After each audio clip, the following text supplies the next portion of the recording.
Toujours en rapport avec cette affaire à Kinshasa, la ministre des Affaires étrangères, Marine Toumba Nzenza, a communiqué ce jeudi 25 février les dernières directives du gouvernement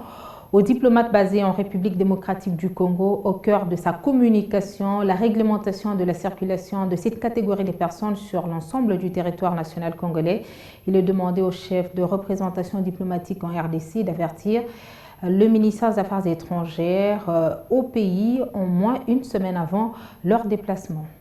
C'est désormais un fait obligatoire pour les chefs des représentations diplomatiques en RDC ou de leurs membres d'avertir le ministère des Affaires étrangères de tout déplacement sur le territoire national en dehors de Kinshasa, au minimum une semaine avant leur voyage.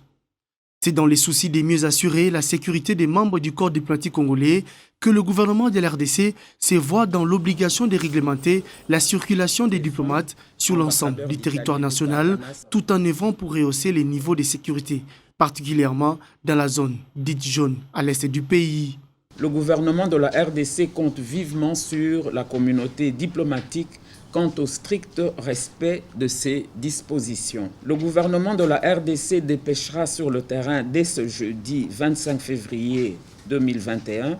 une commission chargée de mener une enquête approfondie afin de déterminer les circonstances ayant conduit à l'attaque du convoi dont faisait partie l'ambassadeur Athanasio et ses collaborateurs ainsi que l'équipe du PAM et les différents protagonistes impliqués dans ce drame. Face à un échantillon de 7 ambassadeurs représentant le corps diplomatique congolais, Marine Toumba Nzenza, chef de la diplomatie congolaise, a réitéré la ferme volonté de son pays de consolider ses relations diplomatiques avec l'ensemble de ses partenaires, les Occidentaux comme les autres, contrairement aux annonces rapportées par certains médias, lesquelles annonces ne reflètent en aucune façon la position du gouvernement de son pays.